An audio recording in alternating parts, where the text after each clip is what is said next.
नमस्कार, आप सभी का स्वागत है मंजूषा के इस दूसरे क्लास में। इस वीडियो में हम लोग देखेंगे कि मेल का फेस कैसे बनता है और फीमेल का फेस कैसे बनता है, साथ ही साथ प्लांट्स कैसे बनते हैं। इन सब चीज़ों को बहुत अच्छे से बारीकी से देखेंगे।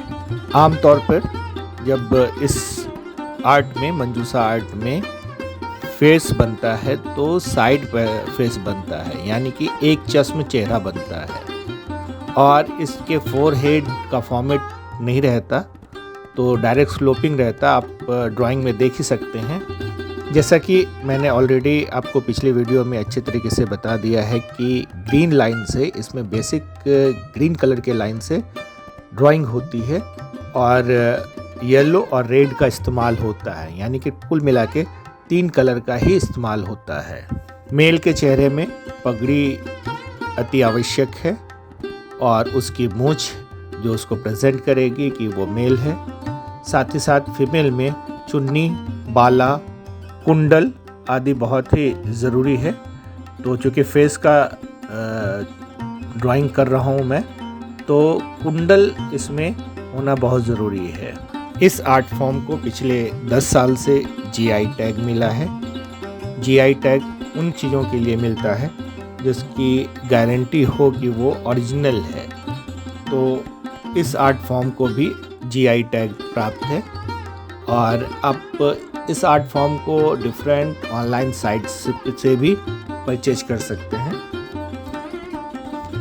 इसमें कथा को आगे बढ़ाते हुए मैं बता देना चाहता हूँ कि चांद सौदागर के पहले 6 पुत्र थे और जब भगवान शिव से 5 दत्तक पुत्रियों ने समाज में अपनी पूजा की बात रखी, तो उन्होंने कहा था कि चांद सौदागर अगर आपकी पूजा करना स्टार्ट कर देता है तो समाज में आपकी पूजा स्टार्ट हो जाएगी।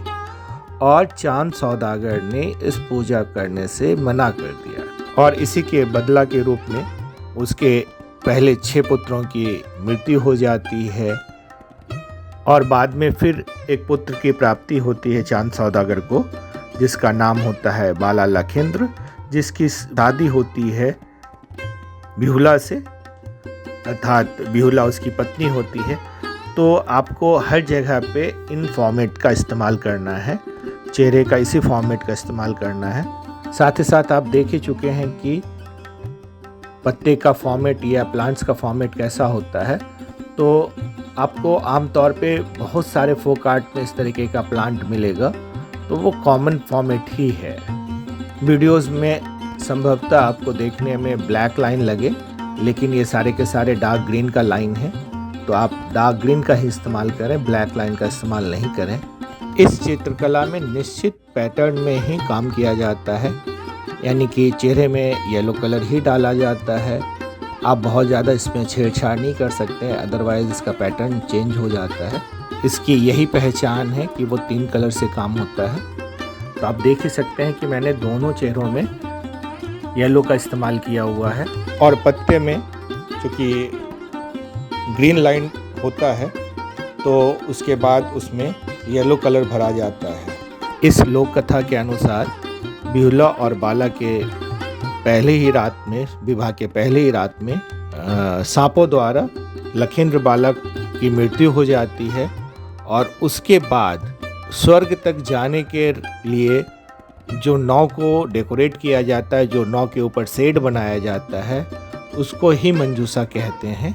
और इसी चीज़ को प्रेजेंट करने के लिए, उस नाव को प्रेजेंट करने के लिए जो डिज़ाइन किया गया था, जो ड्राइंग की गई थी, जो पेंटिंग की गई थी, उसे मंजूषा आर्ट कहते हैं। मंजूषा आर्ट ऑलवेज पहले बॉर्डर बनता है, फिर अंदर में कथाएं, चित्र बनती है।